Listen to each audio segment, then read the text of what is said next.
Retour après cette interruption de plusieurs semaines de vacances. Donc on a pris un peu de temps pour nous, on est allé dans le sud en famille, on a passé une période de coupure complète, pas de vidéo, pas de travail. Et retour après les fêtes, on est revenu autour du 30 décembre et là on a eu beaucoup d'appels, beaucoup de visites, beaucoup d'inscriptions. Donc le cadeau de Noël qui avait été fait de 1 000 $ a eu son impact, c'est bien, super. Donc on va être probablement 6 ou 7 pour le mois de février.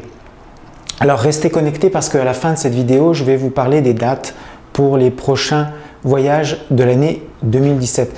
4 voyages, 4 saisons. Voilà.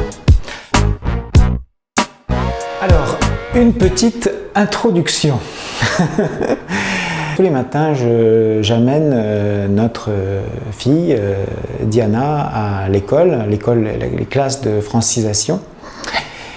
Et ce matin, j'écoutais la radio. Bon, comme tous les matins, j'écoute la radio, j'aime me renseigner, j'aime écouter les nouvelles.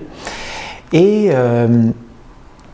donc, on va à l'école et on parle de la situation avec le président Trump qui est impliqué dans l'histoire avec la Russie. Bon, vous en avez certainement entendu parler, toutes ces histoires en ce moment, ça n'arrête pas. L'ingérence politique de la Russie dans l'histoire des élections. Alors on écoutait ça tous les deux avec Diana. Diana était dans le siège arrière. Et à un moment donné, le correspondant aux États-Unis de Paul Arcand, il parle de toute cette situation-là et puis il prononce le mot russe. Alors, Diana, qui apprend le français, elle me pose la question, elle me dit qu'est-ce que c'est, pourquoi on parle des Russes? Alors, le journaliste venait de parler de prostitution, de Poutine, de Trump, d'un hôtel à Moscou dans lequel il y aurait eu on aurait filmé le Trump, et en fait que Trump est une marionnette du gouvernement russe, etc. Donc, enfin, vraiment un truc... Et le journaliste termine en disant les Russes sont en pleine campagne de désinformatisation, enfin de guerre froide contre les Américains, sous-entendu nous. Alors, il s'est passé quelque chose dans ma tête quand Diana m'a posé cette question. De quoi il parle par rapport aux Russes? Donc Diana, c'est une petite fille de 7 ans. Et je me suis dit, c'est quoi exactement la part concrète que dans notre opinion, dans nos opinions, dans nos actions de tous les jours, qu'est-ce qui influe directement de tous ces médias, de tous ces journalistes, de tout ce qu'on lit, de tout ce qu'on entend dans la radio, dans la télévision, sur Internet, comment ça a un impact sur ce qu'on pense, sur ce qu'on croit, sur ce qu'on dit. Et je me suis dit, j'ai pas pu m'empêcher de penser que voilà une petite fille de 7 ans qui parle russe et qui est assimilée dans un groupe qu'on appelle les Russes, qui sont vus maintenant comme la menace, qui sont vus comme une nation dangereuse pour l'Occident. Et d'ailleurs, c'est un petit peu ce que Barack Obama a déclenché avec toute cette histoire-là. Et ben, j'ai trouvé que c'était dommage de mélanger toute cette politique avec cette nation qui n'a rien demandé à personne. Et dans cette nation, il y a des petites filles comme Diana qui ont 7 ans, qui ont 6 ans. Et ce sont des gens comme nous, ce sont des enfants, ce sont des gens qui n'ont rien demandé à personne et qui ne sont pas en guerre froide contre vous. Et j'aimerais justement, par mon travail, faire comprendre à quel point ces gens-là sont comme nous. Ces femmes qu'on vous présente, les femmes du CQMI, sont des femmes avec des bonnes valeurs, avec des valeurs familiales, des valeurs traditionnelles, et tout cela, ça n'a rien à voir avec tout l'univers politique dont on vous parle dans les médias. Et j'espère que vous êtes tous suffisamment sensés, intelligents, sensibles pour comprendre la nuance. Voilà pour cette introduction.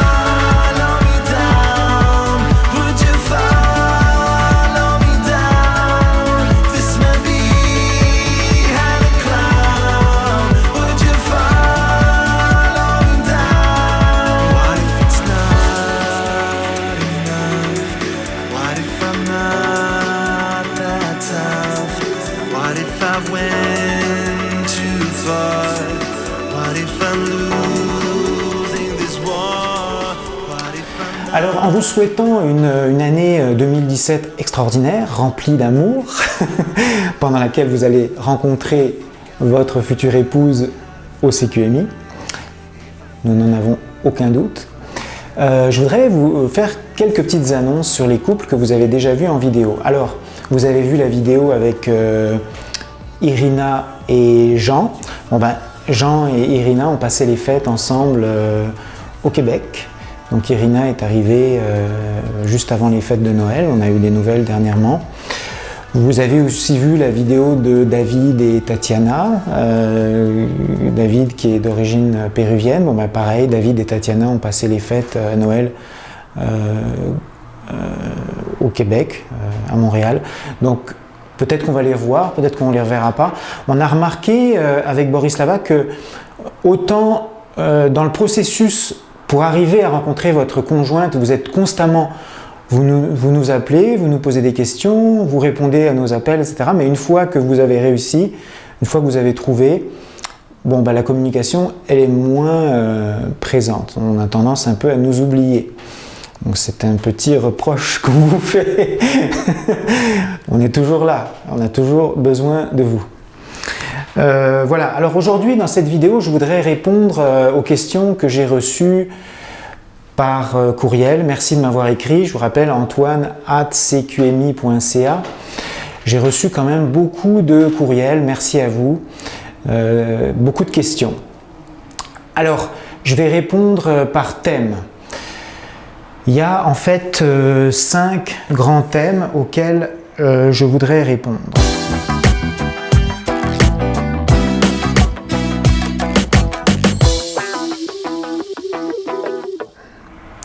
Alors le premier thème, une question intéressante qu'on m'a posée, c'est Antoine, pourrais-tu nous donner les différences qui existent entre les femmes des différents pays du bloc de l'ex-Union soviétique?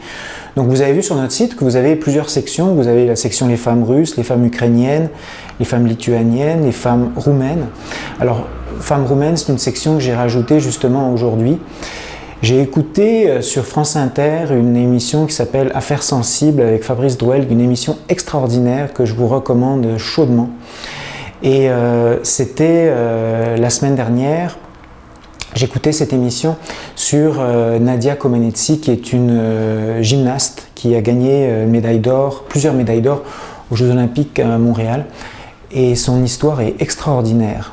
Je vous recommande vraiment, vraiment de suivre cette émission. C'est ce qui m'a donné l'idée en fait de parler un petit peu des femmes roumaines. Donc, si vous vous intéressez par les différences, je ne vais pas en parler ici, mais allez sur notre site et vous allez voir vraiment, j'ai fait des sections avec des ressources informatives pour vous.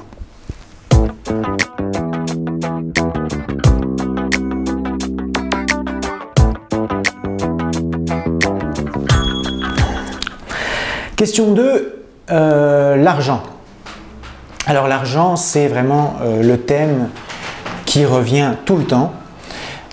Je dirais que c'est plus de 50% des questions, c'est toujours vraiment le thème sensible qui vient vous chercher. Alors on pose des questions sur l'argent, à quel point les femmes ukrainiennes en Ukraine ont de l'argent et est-ce qu'elles reçoivent par exemple des retraites.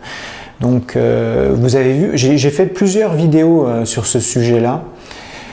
Vous pouvez voir notamment qu'il n'y a pas de lien entre votre salaire et la réussite, c'est même peut-être l'inverse. En fait, oui, il y a un lien, c'est-à-dire moins vous gagnez d'argent, plus vous avez de chances que ça réussisse.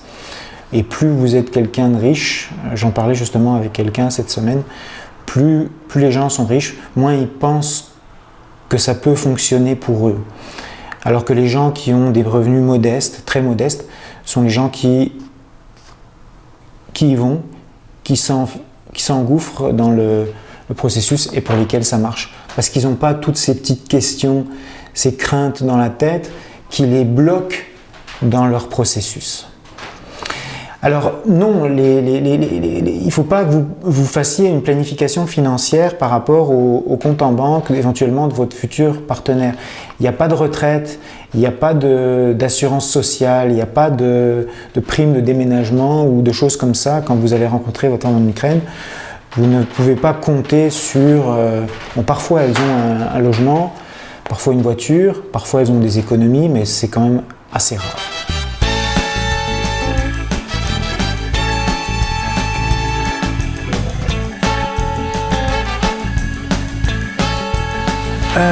Le mariage. Alors, le mariage, c'est une peur. C'est une peur qui nous habite tous, qui m'a habité moi aussi pendant un certain temps, parce que bon, quand on passe à travers un divorce, on n'a pas forcément envie de recommencer. Donc, chat échaudé craint l'eau froide. C'est normal, on est un petit peu inquiet par rapport à ça. Alors, vous avez vu dans la vidéo de Michel et Svetlana, Michel, il prend son temps. C'est pas quelqu'un qui précipite les choses. Ce qu'il faut comprendre, c'est que le mariage, c'est vraiment en toute fin de processus. C'est vraiment pas au début que ça se passe. Le mariage, vous n'avez pas besoin d'y penser dès maintenant. C'est pas une obligation, le mariage. Le mariage vient seulement une fois que vous avez vraiment toutes vos certitudes, toutes les assurances que c'est la bonne personne. Pourquoi? Parce que vous allez obtenir un visa touristique pour votre demoiselle si vous êtes au Canada. Sinon, avec l'ouverture de l'espace Schengen, vous n'avez même plus besoin de visa. Donc vous pouvez inviter la personne comme si c'était une femme en Allemagne, en Suisse, en Espagne. Donc elle va pouvoir venir vous voir sans problématique de visa ou de frontières.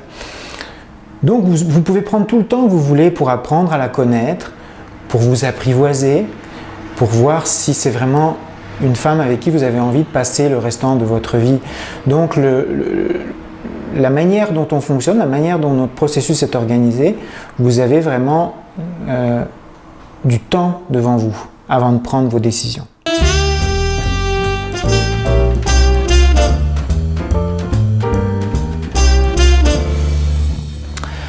Alors, le point 4, les différences d'âge. Beaucoup de questions par rapport à ça. Antoine, j'ai 50 ans, je voudrais savoir jusqu'à quel âge je peux rencontrer une dame sur ton site. Quelles sont les différences d'âge acceptées? Alors, il n'y a pas de règle générale. Chaque femme a des critères différents. Il y a des femmes qui ne sont pas très ouvertes à des grosses différences d'âge. Il y en a d'autres qui sont très ouvertes à des différences d'âge. Vous avez vu par exemple Violetta, elle dit qu'elle n'a pas de limite. Elle peut aller, elle m'a dit dans l'entrevue, elle peut aller à l'infini. Il peut y avoir une différence de 20, 30, 40 ans. Ce qu'il faut savoir, c'est que quand vous êtes jeune, vous avez 30 ans, vous êtes dans la trentaine, bon, vous n'allez pas dépasser 10 ans de différence, puisque vous ne pourriez pas techniquement, puisque nos adhérentes commencent à partir de 20 ans, 21 ans. Donc, quand vous êtes jeune, vous avez des différences entre 5 et 10 ans, mettons. Puis quand vous êtes plus vieux, ben à ce moment-là, les différences deviennent plus importantes. On a eu, par exemple, des fois, certains hommes qui se sont mis en couple avec des hommes de plus de 60 ans qui ont choisi des femmes avec 30 ans d'écart d'âge. En Ukraine, ça se voit, c'est accepté. Il n'y a pas forcément un jugement social comme on pourrait l'avoir ici, au Canada ou en France. Les femmes ont tendance même à préférer des hommes plus âgés parce qu'un homme plus âgé va être plus stable. C'est en général ce qu'elles disent. Donc, je dirais que plus vous êtes âgé, plus les différences d'âge peuvent être importantes.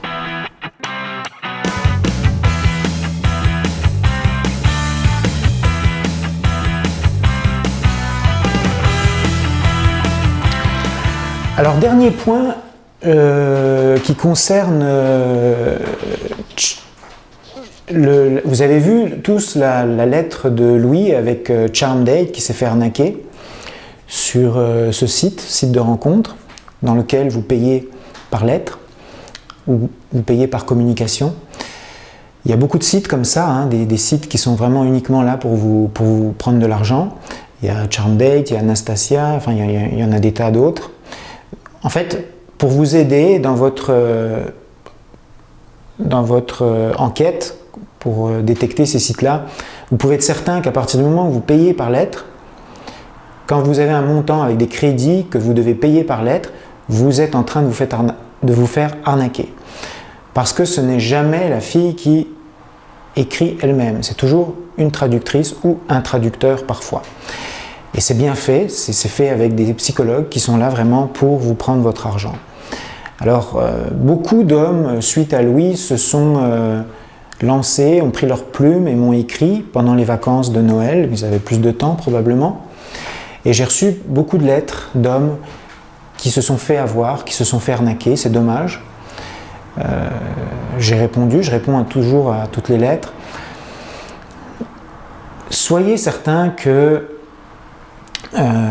l'arnaque est présente, mais l'arnaque, ce ne sont pas les femmes qui vous arnaquent, c'est vraiment une entreprise, c'est vraiment une agence qui est derrière un site qui prend votre argent et qui vous manipule. Alors faites attention quand vous choisissez votre agence de rencontre, prenez une agence comme nous, mais on n'est pas les seuls, il y en a d'autres, il y a d'autres agences qui sont honnêtes, mais qui vous donnent des contacts directs, vous puissiez communiquer directement avec votre adhérente.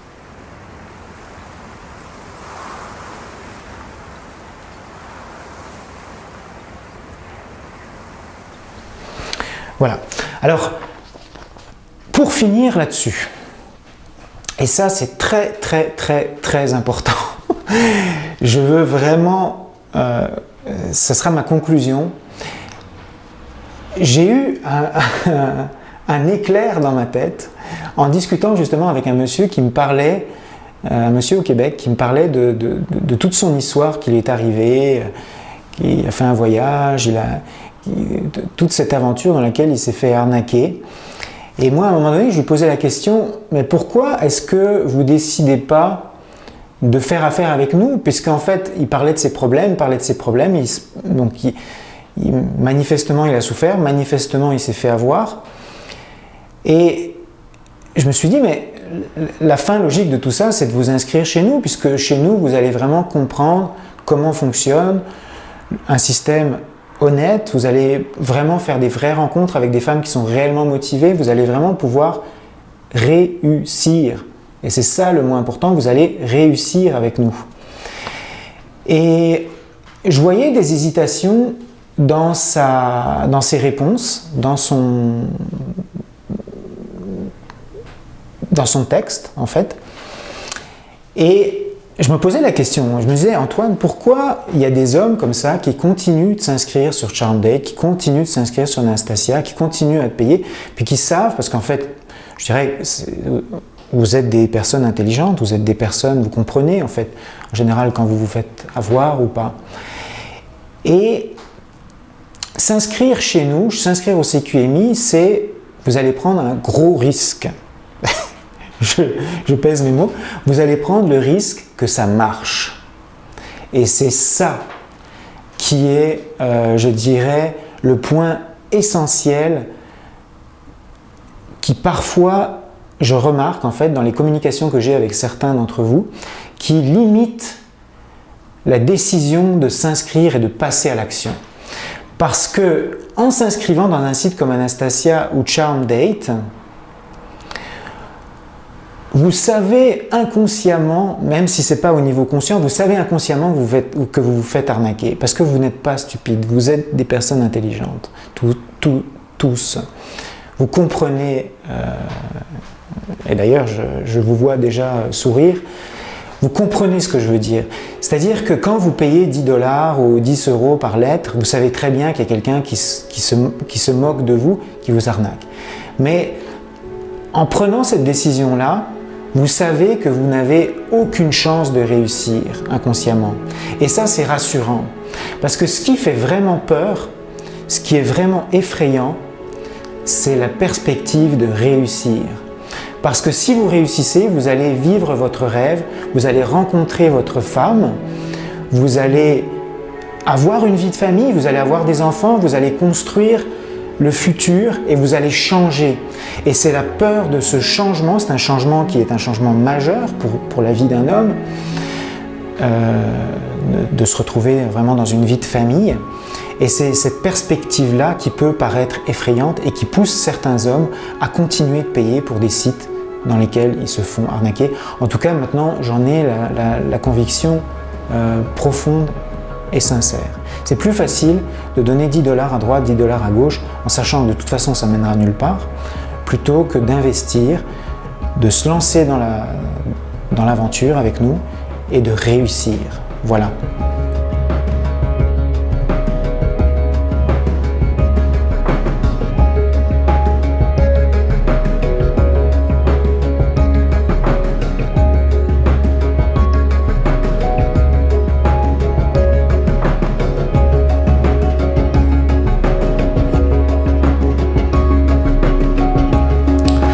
Alors, les dates, donc on part du 23 février au 5 mars. Prochain voyage, ce sera notre voyage d'hiver. Le voyage de printemps, et là je suis sûr que vous allez être très nombreux, ça va être le 11 mai, du 11 au 21 mai. Donc on a fixé les dates avec Borislava. On va partir le 11 au 21 mai. Alors le printemps c'est magnifique en Ukraine, vous avez des petits oiseaux, vous avez les fleurs, les bourgeons, les feuilles, tout est déjà vert, il y a des couleurs, c'est très très beau. Et on va reproduire comme l'année dernière le voyage d'été sur une grande période. Le voyage d'été c'est la période pendant laquelle il y aura le plus de monde, on le sait. C'est la période aussi pendant laquelle toutes nos assistantes sont en vacances, donc il y a beaucoup plus de facilité pour nous à travailler. Il fait beau, tout va être parfait. C'est là où on a eu, rappelez-vous, l'année dernière, presque 87% de réussite, de taux de réussite sur nos rencontres. Donc on va partir le 20 juillet et on va être là-bas jusqu'au 15 août. Au moins, ça se peut qu'on soit là plus longtemps. Donc pendant l'été, vous allez pouvoir partir pendant les dates qui vous conviennent, entre le 20 juillet et le 15 août. Et puis le voyage d'automne, qui sera cette année plus tard, ce sera plus au mois d'octobre, ce sera au mois de novembre. On n'a pas encore les dates, on va vous les confirmer plus tard. Mais voilà, ce sera donc les 4 voyages de l'année 2017, les voyages de groupe. Hiver, 23 février au 5 mars, printemps 11 au 21 mai, l'été du 20 juillet au 15 août et en novembre. Je vous remercie. Je vous souhaite d'écouter des nouvelles avec objectivité, sans vous faire influencer par les médias. Et je vous souhaite un excellent week-end. Merci.